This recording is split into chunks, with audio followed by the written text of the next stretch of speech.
Hello friends. Thanks for joining us again on this beautiful day for part 2 of the 2010 season preview of the Lazy Bastards Fantasy Football League. I'm your host Dingo Baldwin, and with me, as always, is the diminutive firecracker known as Brandon Clements. Good to see you are still in good spirits after our last show.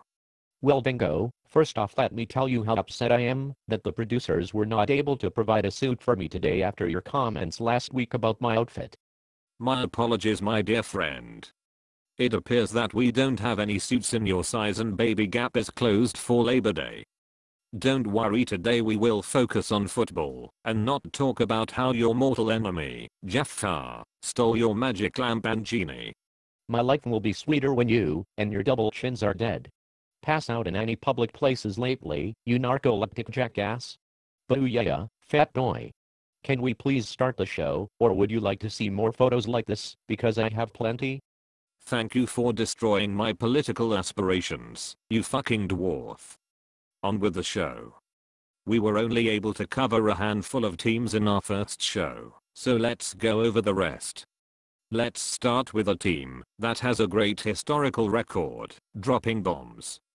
As one of only 7 teams with a winning record since the inception of the league, they have always been seen as a smart team, led by their owner Christopher Morowski. Recent comments by Morowski have left his intelligence in question, as he was quoted after seeing part 1 of our show and asking why are the hosts' voices so weird. Your thoughts, Brandon?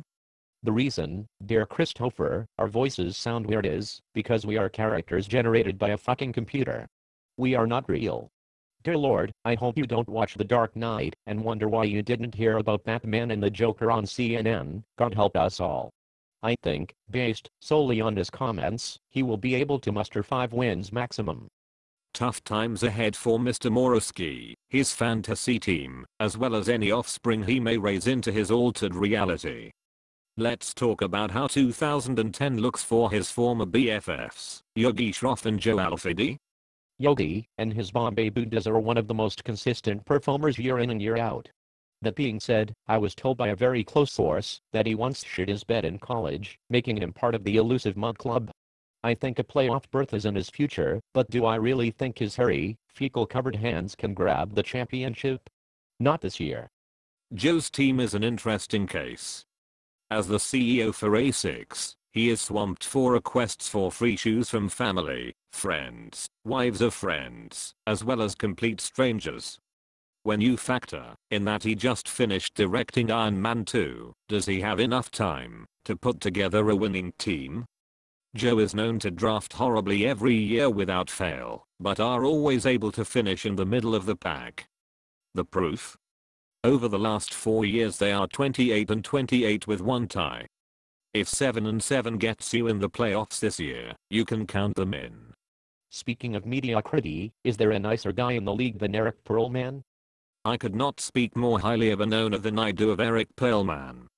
His players love him. He is a great husband, father, and businessman. Unfortunately his team is cursed, evidenced by the fact that he has not had a winning season since 2001.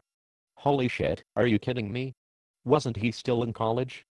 Indeed, and you were celebrating your 30th birthday in Vegas.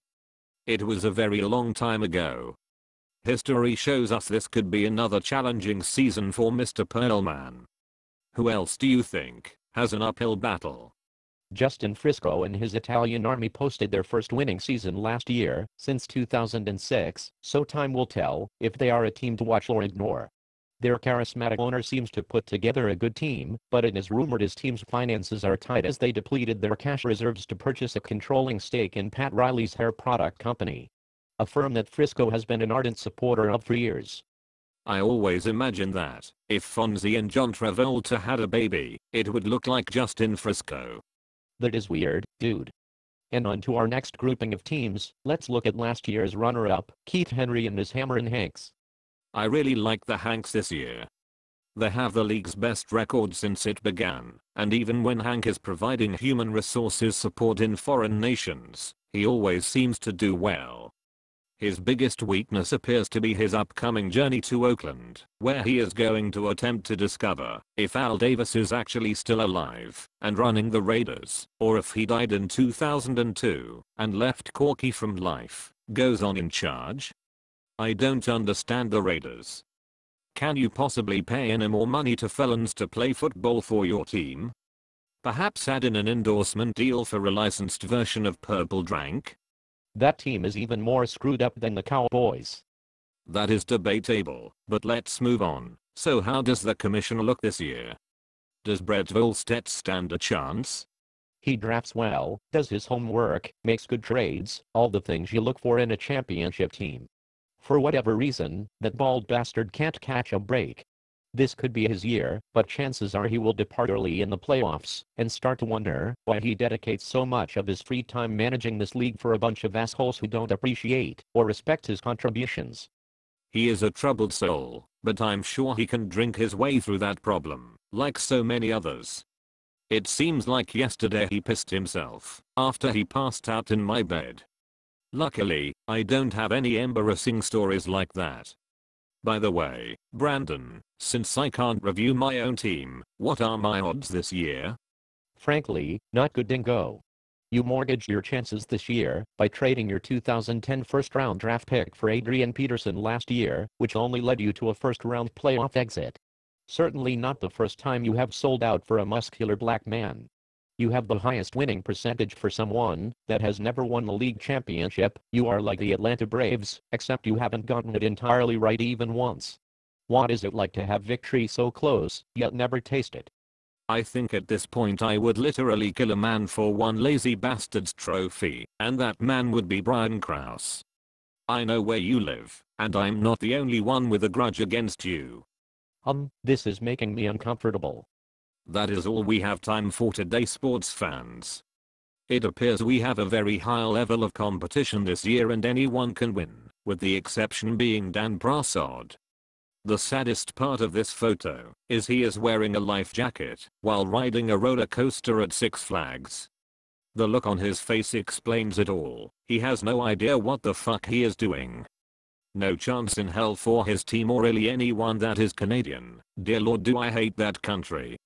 Stay tuned for more exciting coverage of the Lazy Bastardz Fantasy Football League. Good night and good luck.